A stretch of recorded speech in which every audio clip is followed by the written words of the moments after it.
सभी उपस्थित भाई और बहन,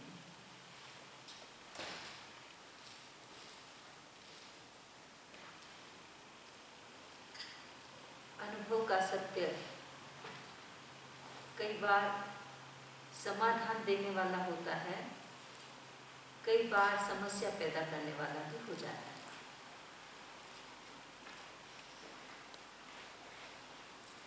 विक्रमादित्य के प्रसंग में हम देख रहे हैं, राजकुमारी अपने पूर्व भव का अनुभव बताती है। पूर्व भव में पुरुषों ने उसके साथ कैसा कैसा व्यवहार किया, उस अपनी भीतर की वेदना को विक्रमा के सामने प्रस्तुत करती है, क्योंकि उसे स्मृति हो गई पिछले भवों की। और जैन धर्म कहता है कि जाति स्मरण ज्ञान होता है किसी को तो पिछले भव देखे जा सकते हैं। पिछले भव कहाँ हैं? हमारी इसी फिजिकल बॉडी के साथ, क्योंकि हमारा कार्बन शरीर हमारे साथ है। जो कार्बन शरीर होता है वो हमारे अनंत अनंत पिछले भवों का पूरा लेखा जोखा लेकर के चलता है। हर प्रेजेंट लाइफ के साथ हमारे पीछे जिए हुए सभी जन्म, उनकी स्मृति हमारे पास है। लेकिन कौन जान सकता है उनको, ये एक अलग बात हो जाती है। यदि हमारा फोकस इतना ज़्यादा अच्छा हो और हम चाहते हों, या एक तरफ हम इतने कंसंट्रेशन के साथ चिंतन करते हों, तब पिछला भव देखा जा सकता है। राजकुमारी को दिखा और दिखने के साथ उसके जो एक्सपीरियंस रहे, उसके साथ समस्या बन गई, उसके लिए समस्या बन गए। और वो विक्रमा को एक के बाद बताती है कि मेरे ऐसे ऐसे जन्म रहे हैं और ऐसे ऐसे जन्मों के साथ पुरुषों ने मेरे साथ ऐसा दुर्व्यवहार किया है, मैं कैसे उन चीज़ों को भूल सकती हूँ? मेरे अनुभव में है, मैं भूल नहीं सकती। विक्रमा ने अच्छी तरह से सुना और सुनने के बाद उसको कहा कि देखो राजकुमारी जी, आपके अनुभव एकदम सत्य है और किसी को भी ऐसे अनुभव होते हैं तो मन में वेदना होना सहज होता है। लेकिन आप सोचो कि आपके मन में जो ये आज का जो जीवन है वो किस कारण हुआ है? आपके मन में दुर्व्यवहार के प्रति घृणा पैदा हो गई, इंसान के प्रति घृणा पैदा हो गई। वह घृणा आपको पेनफुल लग रही है, वो घृणा आपको वेदना दे रही है। इंसान का बिहेवियर नहीं, उस बिहेवियर के कारण आपके भीतर में जो घृणा पैदा हो गई वो वेदना दे रही है। वो द्वेष भाव आपके भीतर में जो घर कर गया है, वो द्वेष भाव आपको इतना कष्ट दे रहा है। राजकुमारी ने कहा, बात तो आपकी ठीक है, लेकिन इसको नकारा भी नहीं जा सकता, क्योंकि मेरे साथ ऐसा ऐसा हुआ है। विक्रमा ने कहा कि आप एक एक घटना को देखो। एक घटना में आपके 6 जीवन आपने देखे हैं, उनमें वो एक ही पुरुष नहीं था, लेकिन जीव आप, स्त्री का जीव तो आप एक ही थे, पुरुषों के जीव तो अलग अलग थे। आपके साथ ही सबने ऐसा क्यों किया? ये आप सोचो कि सबका आपके साथ ऐसा व्यवहार क्यों रहा? कहीं न कहीं हमारे अपने कर्म होते हैं, उन कर्मों को भोगने के लिए हमें एक जैसे निमित्त मिलते हैं, वरना एक ही इंसान के साथ ऐसा कैसे? जिस जन्म में आप जो बनी, उनके जीव अलग, पुरुष जीव अलग थे और स्त्री जीव तुम एक ही थी। कभी सोचा है इसके बारे में कि ऐसा क्यों हुआ? हमारे अपने कर्म ऐसे होते हैं जिनके कारण हमें ऐसे ही निमित्त मिलते हैं। जिसको जो अपने किए हुए कर्मों को भोगना होता है वैसा वैसा निमित्त उनको वहां मिल जाता है। ये सारे कर्मों का चक्र है, ये सारे निगेटिव भावों का चक्र है, ये सारे राग और द्वेषों का फर्क है। इन्हीं से ही हमारा जीवन प्रेरित होता है, इन्हीं से ही हमारे जीवन की घटनाएं बनती हैं, दुर्घटनाएं बनती हैं। इन्हीं के कारण हमारे जीवन के सुख और दुख बनते हैं। हमें ये समझना, आपको ये समझना, घटना के पीछे का रहस्य समझना है आपको कि आपके भीतर जो द्वेष पैदा हुआ, द्वेष को जन्म देता है। हमेशा द्वेष पैदा होगा तो द्वेष को ही जन्म देगा। आम का पेड़ आम पैदा करेगा, नीम का पेड़ नीम पैदा करेगा। द्वेष द्वेष को जन्म देगा। हम जहां जहां द्वेष भाव पनपाते हैं भीतर में, वहां वहां द्वेष ही हमको मिलेगा। ये द्वेष की कहानी है सारी। द्वेष हमेशा द्वेष को ही जन्म देता है। जिन्होंने आपको दुर्व्यवहार किया, आप समता से सहन करते, द्वेष भाव नहीं रखते, तो आपका वो जो आपका दुर्व्यवहार हुआ, हर जन्म में आपका तिरस्कार हुआ, वो आपका वैसा नहीं हो सकता। लेकिन हर घटना, जो भी जीवन आपने पूरा किया, उस जीवन को पूरा करते समय आपके जीवन में द्वेष भाव रहा, आपके जीवन में क्षमा नहीं रही, आपके जीवन में समता नहीं रही। इसलिए एक जन्म के बाद, दूसरे जन्म के बाद, तीसरे जन्म के बाद, हर जन्म में आपको ऐसा वातावरण मिला। विक्रमा समझ रही थी। विक्रमा ने कहा कि ये तो आपने मेरे अनुभवों पे आपने प्रहार कर दिया। मैं गलत नहीं कह रही हूँ, ऐसा अनुभव रहा है। और ऐसी परिस्थिति में कौन व्यक्ति समता से रह सकता? शादी हुई पहली ही रात चाबुक से, कोड़े से पिटाई करे, कौन व्यक्ति समता में रह सकता? तीर्थाटन पर चली गई और आने के बाद कमरा बंद करके मुझे इतना पीटा कि मैं उसी पिटाई में मर गई। कौन ऐसा सहन कर सकता है? कौन समता रख सकता है ऐसी चीज में? आपने तो मेरे अनुभवों पर ही प्रहार कर दिया कि मैं ही गलत हूं। हाँ, आज इस जीवन में मैं थोड़ा समझ रही हूं कि कहीं न कहीं मेरा भी कोई दोष रहा होगा, मेरे ही कर्मों का कोई ऐसा खेल रहा होगा, लेकिन पिछले जन्म को याद करके मैं भूल नहीं पा रही हूँ। क्या करूं? विक्रमा ने कहा, राजकुमारी जी, आप कहते हो सत्य, लेकिन आपको रिस्पॉन्सिबिलिटी लेनी पड़ेगी। आपको अपनी रिस्पॉन्सिबिलिटी लेनी पड़ेगी। अब क्या करते हैं साधारणतः, कोई भी हमें कष्ट होता है, दुख होता है, तो हम दूसरों पे डालते हैं। इसने ऐसा कर दिया, इसने ऐसा कर दिया। हम दूसरों पे डालते हैं अपने दुख और सुख की कहानी। और सुख की कहानी तो हम खुद ही ले लेते हैं कि सुख मैंने किया इसलिए मिला, दुख उसने किया इसलिए। लेकिन रिस्पॉन्सिबिलिटी अपनी ही होती है। दुख हुआ तो भी अपने हुआ और सुख हुआ तो भी अपना ही हुआ। दूसरा कौन देने वाला?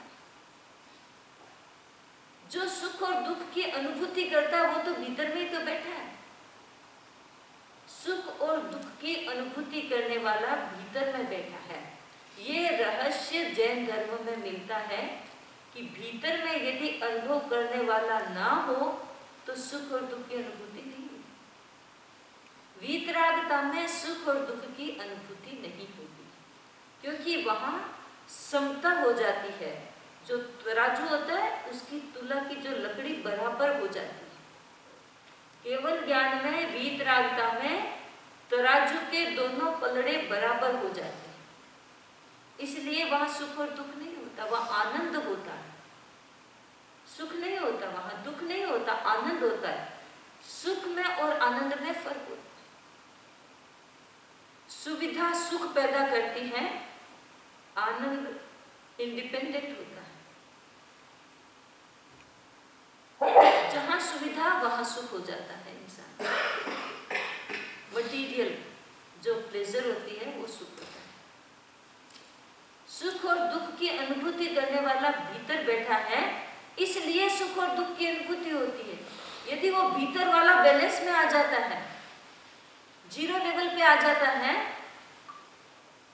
तो फिर सुख और दुख की दोनों अनुभूतियां नहीं होती है, फिर आनंद की अनुभूति होती है। विक्रमा बात कर रही थी और वो भीतर में उस बात को, क्योंकि उसको डाइजेस्ट नहीं हो रहा है, उसके अपने पेनफुल अनुभव थे, कैसे डाइजेस्ट कर पाती? वो सिर पकड़ के बैठ गई, नहीं नहीं नहीं विक्रमा, अभी इतना ही, अभी तुम जो बता रही हो वो इतना ही बताओ, अभी इतना ही सोच पाऊंगी, इससे ज्यादा नहीं सोच पाऊंगी। अपन ऐसा करते हैं, भोजन करने के लिए चलते हैं, उसके बाद में बात करेंगे। विक्रमा ने कहा मेरे क्वेश्चन का जवाब देना कि ये सुख दुख जो हो रहा है और तुम जो सोच रही हो, 6 पुरुषों ने तुम्हारे साथ गलत व्यवहार किया, तो क्या संसार में 6 ही पुरुष होते हैं? क्या संसार के सभी पुरुष ऐसे होते हैं? इस बात का मुझे जवाब देना। उसने कहा ठीक है अभी नहीं, अभी इतना ही सोच पाऊंगी। कई बार होता है दिमाग कहता है उतना ही सोचो, अभी अभी ताकत नहीं रही, सोचेंगे अभी ताकत नहीं रही, अभी स्टॉप करो, उसके बाद वापिस सोचेंगे। दोनों जन चले गए, भोजन किया। भोजन करते समय राजकुमारी के मन में उथल पुथल हो कि बात तो ठीक है, विक्रमा ने कहा 6 पुरुष नहीं होते गलत, 6 पुरुष यदि गलत है तो दुनिया सारी गलत नहीं हो जाती। अब वो उस पर सोचने लगी। भोजन किया, भोजन करके दोनों जन फिर बगीचे की तरफ आई।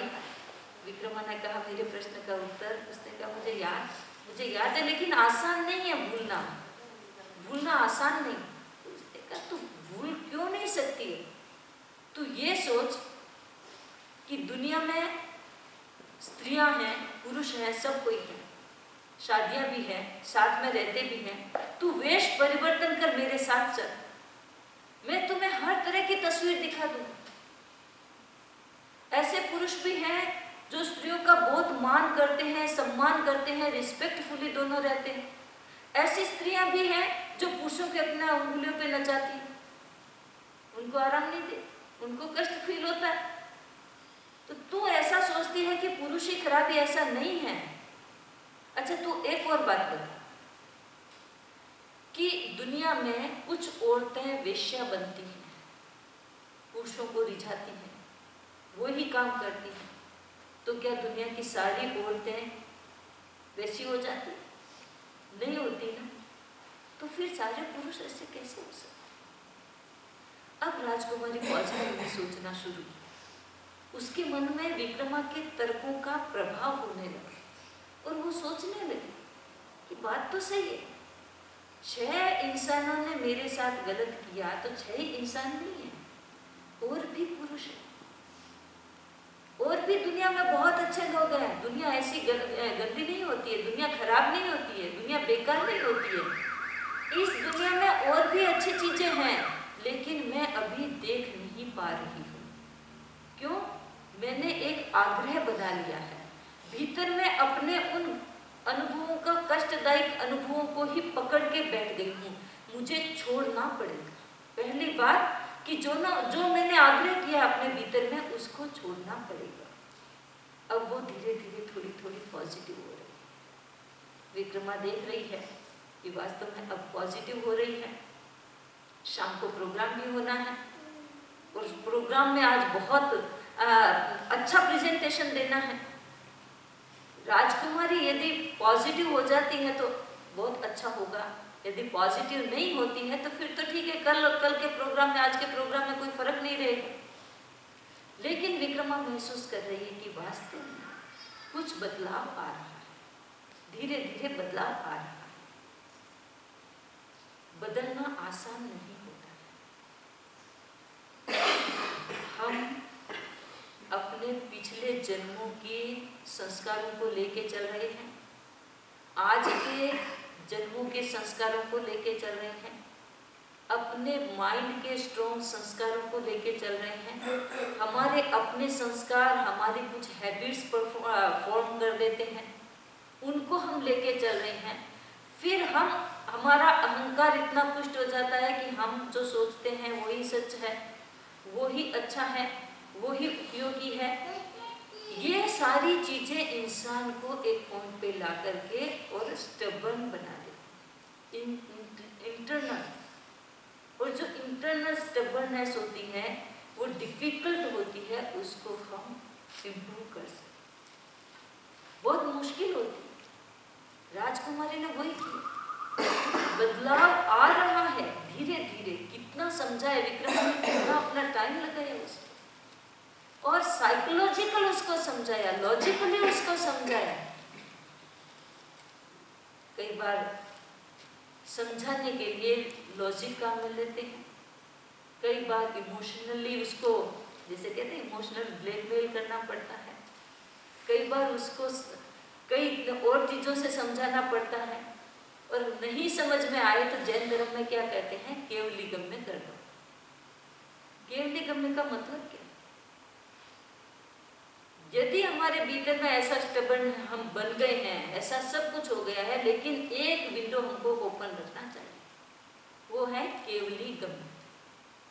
केवली जानते हैं सत्य को, मैं सत्य को नहीं जानता।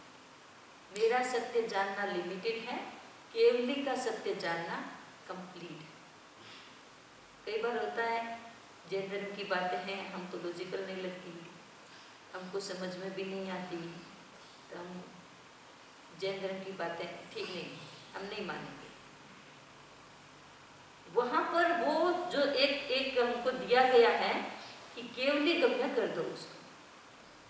मैं तो नहीं जानता हूँ, मेरी लिमिटेशन इतनी है जानने की, इससे और ज्यादा भी होगी, वो मैं नहीं जान पा रहा हूँ, मैं नहीं जान पा रही हूँ, वो केवली गम्य है। केवली ने कहा है मैं नहीं जान सकती, मेरी लिमिटेशन है, केवली गम्य है। सारी बातें तो हम जान ही नहीं सकते, सारी बातें कई बार लॉजिकल होती भी नहीं, कई बातें हमको ऐसे ही समझनी होती है। वो लास्ट हथियार है ऐसे समझने वाला। एकदम समझने की कोशिश की, नहीं समझ में आया, केवली का श्रद्धा, वहां श्रद्धा शुरू हो जाती है। राजकुमारी अब धीरे धीरे इम्प्रूव कर रही है, उसके समझ में आया कि वास्तव में ये जो बात है वो बात मैंने ही गलत किया है, मैंने ही अपने मन पर, अपने हृदय पर, अपने दिल पर एक ऐसी घृणा की छाप बना ली है जिसके कारण मैं आगे नहीं बढ़ पा रही। मुझे इसमें इम्प्रूव करना है और इसको मुझे हटा करके और नए सिरे से सोचना है। पहला वाला छोड़े बिना नए सिरे से सोचा नहीं जा सकता, पहला छोड़ना पड़ता है। कुछ लिखो और लिखते लिखते उलझ गए, लिखा जो उससे सेटिस्फेक्शन नहीं है तो उसको फाड़ के फेंक, उसको इम्प्रूव मत करो, उस पेपर को फाड़ के फेंक देना। अब नए सिरे से सोचना कि मैं क्या अच्छा लिख सकती हूँ, बहुत सुंदर लिखा जाएगा। उसी को इम्प्रूव करने बैठोगे तो बहुत टाइम लग जाता है, इसलिए बिगड़े हुए को इम्प्रूव करना बड़ा मुश्किल होता है। नया बनाना आसान होता है, बिगड़े हुए को इम्प्रूव करना बड़ा मुश्किल होता है। बहुत दम लगता है, बहुत टाइम लगता है, बहुत एनर्जी लगती है, तब जाकर के ठीक हो। राजकुमारी अब छोड़ने की कोशिश कर रही है, अपने मन को साफ करने की कोशिश कर रही है, और धीरे धीरे विक्रमा ने देखा कि उसके मन में अब काफी अच्छा पुरुषों के प्रति ऐसा लग रहा है, अभी बातचीत में लग रहा है कि नहीं अब ये ठीक हो जाएगी, ठीक हो जाएगी। शाम का समय, प्रोग्राम की बात, यह प्रोग्राम होने वाला है, 2-3 घंटे बाकी है प्रोग्राम। तो राजकुमारी ने कहा कि विक्रमा अब मैंने छोड़ दिया है, अपना आग्रह छोड़ दिया, अब मैं आग्रह नहीं करूंगी और मैं पुरुषों के प्रति द्वेष भाव को सामने नहीं आने दूंगी। विक्रमा खुश हो, उसने कहा आप ऐसा करो कि आज के प्रोग्राम में आप अपनी पूरी फैमिली को इनवाइट करो, अपने चाचा को, मामा को, ताया को, सबको इनवाइट करो। वो खुश हो गई, उसने कहा ठीक। अपनी दासियों को कहा संदेश भेजा, अपने फादर, उसके पिता राजा थे, राजा के पास संदेश भेजा कि आज सब जन आ सकते हैं। राजा को विश्वास नहीं हुआ, मेरी बेटी को इतना परिवर्तन कैसे हो सकता है। और हुआ क्या, सबको बुला लिया, सबको आने को कह दिया, विश्वास नहीं हुआ। शाम को सभा में सब आ रहे थे, राजकुमारी ने सबका स्वागत किया। अपने फादर का तो करती थी, वो उनसे मिलती, बाकी किसी से नहीं मिलती थी, वर्षों से किसी से नहीं मिल रही थी। आज चाचा से मिली, ताया से मिली, भाइयों से मिली, सबसे मिली आज। और प्रोग्राम शुरू हो रहा था। आज विक्रमा को ही गाना था। कौन है विक्रमा? विक्रमादित्य, स्त्री वेश में, आज उसी को गाना था। और आज मेघ मल्हार राग गानी थी। अग्नि बेताल के साथ बातचीत हो गई थी कि जब मैं मेघ मल्हार गाऊं तो तुम्हें बरसात करना है। मेघ मल्हार राग में जो दक्ष होता है, जो परफेक्ट होता है, वही ऐसा कर सकता है। लेकिन उसके लिए बड़ी कठिन साधना होती है। विक्रमादित्य के पास उतनी कठिन साधना थी नहीं, क्योंकि आज मेघ मल्हार राग गानी थी। उसका तो साथी था अग्नि बेटा, चाहे कुछ भी कर सकता था। सभा जुड़ी हुई थी, मल्हार राग शुरू हुआ। 4 घंटे लगातार एक ही राग, और जैसे ही राग क्लाइमेक्स पे पहुंची, बरसात शुरू हो गई। अब तो सब जन इतने खुश हुए, इतने खुश हुए, इतने खुश हुए। राजकुमारी सोच रही थी कि ये विक्रमा पुरुष होती तो मैं इससे शादी कर, मैं इससे शादी कर, अब भी वरमाला डाल देती इसके बाद। रात बीती, दूसरे दिन सुबह सुबह दोनों जिन फिर मिली। मिल करके विक्रमा को कहा राजकुमारी ने कि तुम्हें पता है रात को तुम गा रही तो मेरे मन में क्या विचार है? मेरे मन में विचार आया कि तू यदि पुरुष होती तो मैं तेरे साथ शादी करूं।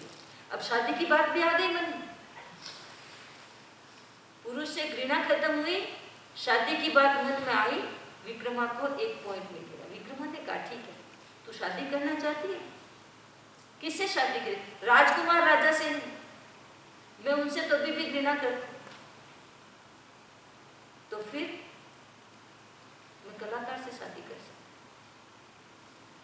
कोई कलाकार मिले तो मैं शादी कर सकती हूँ। विक्रमा ने कहा बहुत अच्छा, क्योंकि जो कलाकार होगा वो किसी को कष्ट नहीं दे सकता, वो दुख में से सुख निकाल सकता है। जिसके भीतर कला होती है वो दुख में से सुख निकाल सकता है। कैसे? जितने काव्य बने हैं, संस्कृत के काव्य हैं, हिंदी के काव्य हैं, और जो कवि हैं वो कई बार अपनी वेदना को काव्य बना देते हैं। दुख में से सुख निकल जाता है, नई कृति हो जाती है। उसके पीछे कवि का दिल बोलता है, उसके अनुभव बोलते हैं। चित्रकार होता है तो यदि कोई कष्ट होता है तो चित्र बना देता, बहुत सुंदर चित्र बनाता है। उस सुंदर चित्र के पीछे उसकी कई बार वेदना होती है। जो कलाकार होता है वो दुख में से सुख निकाल लेता है। जो मैथमेटिशियन होता है वो नहीं निकाल पाता, लेकिन कलाकार निकाल। तो क्या मैथमेटिशियन कलाकार हो सकता है? हो सकता है। गणित जानने वाला भी कला को जान सकता है, लेकिन कला यदि भीतर में है तो वो व्यक्ति दुख में से सुख निकाल लेता है। तो विक्रमा ने कहा तुमने ठीक से, तुम कलाकार से शादी करना, तो फिर कहां से लाऊं कलाकार? कहां से लाऊं? कलाकार तो खोजना पड़ेगा। राजकुमारी ने कहा कि मैं कहां खोजूंगी, मैं तो राजकुमारी हूं, राजमहल में रहती हूं, मैं बाहर जाती नहीं, मैं कैसे खोज पाऊंगी? उसने कहा कोई बात नहीं, अपने फादर से क्या। विक्रमा ने सोचा मैं इसको कहूँ स्वयंवर कर, लेकिन उसने फिर सोचा स्वयंवर में तो थोड़े लोग आएंगे, हो सकता है कोई कलाकार आए ना आए। उसने कहा नहीं नहीं, तू ऐसा कर, एक अनाउंसमेंट करवा दे अपने फादर से कि राजकुमारी शादी उसी से करेगी जो संगीत में दक्ष होगा। जो संगीत में दक्ष होगा उससे राजकुमारी शादी करेगी, चाहे वो ब्राह्मण हो चाहे वो क्षत्रिय हो, कोई भी हो। उसने कहा ठीक है, मैं अपने फादर से कह दूंगी ये बात, पिताजी से कहूंगी, लेकिन मैं राजा और राजकुमार से नहीं करूंगी, ये पक्का। ये तेरे कहने के कारण मैंने अपना इतना बदलाव किया है, लेकिन ये मेरा पक्का है कि मैं किसी राजा और राजकुमार से शादी नहीं करूंगी। विक्रमादित्य ने सोचा ठीक बात है, अब एक और प्ले करना पड़ेगा। एक ड्रामा तो किया है, अभी गुटके वो दी हुई थी, देवता ने एक गुटकी दी हुई थी, टेबलेट दी हुई थी, वो मुंह में रखा कि स्त्री बन गए। अभी उसको एक प्ले और करना पड़ेगा। उसने कहा ठीक है, तुम मन में संकल्प कर लो कि तुम शादी करोगे संगीतकार से, कलाकार से शादी करोगे, और जो कला में तुम उसका एक इनविटेशन बंटवा दो सबसे, उस इनविटेशन से जितने आए वो कंपटीशन करेंगे और जो विनर होगा उसके साथ तुम्हारी शादी है।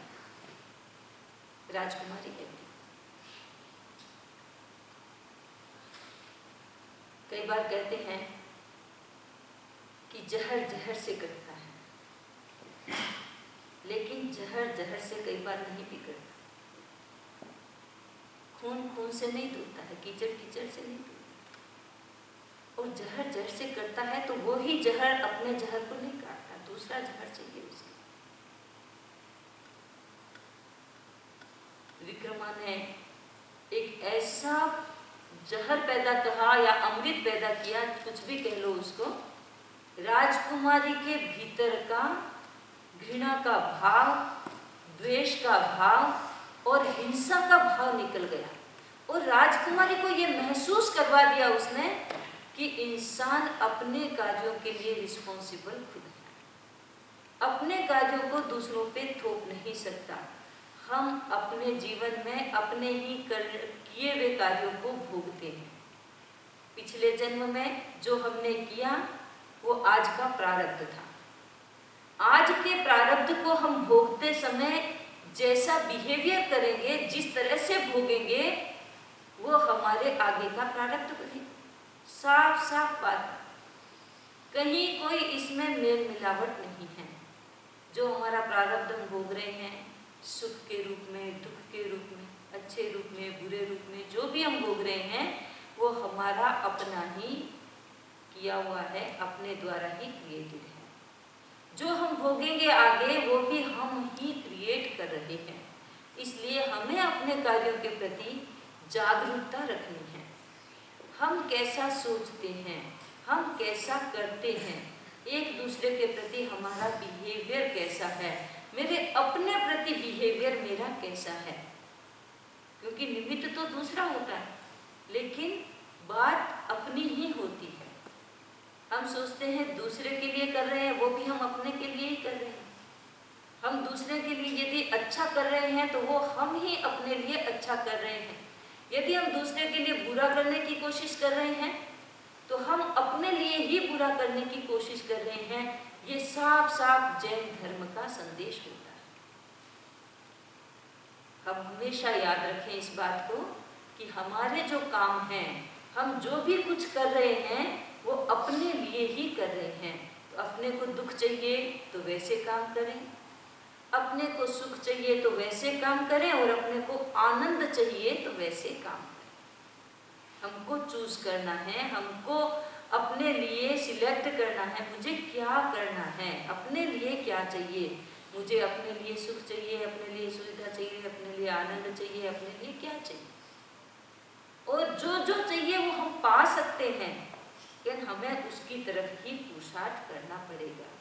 तो विक्रमा समझा दिया है विक्रमा ने कि तुम कलाकार से शादी करना। राजा को समझ में आ गया, राजा ने भी मैसेज स्प्रेड करवाना है, तो उनको मैसेज स्प्रेड करवाने दे, थोड़ा टाइम लगेगा, 15 दिन तो दें उनको, सबको पता चले, तो ज़्यादा से ज़्यादा लोग पार्टिसिपेट कर पाएंगे उस स्वयंवर में या उस कंपटीशन में। तो हम फिर मिलते हैं इस बात के लिए कि आगे क्या होगा, उसी बात के साथ मैं अपनी बात संपन्न करती हूँ।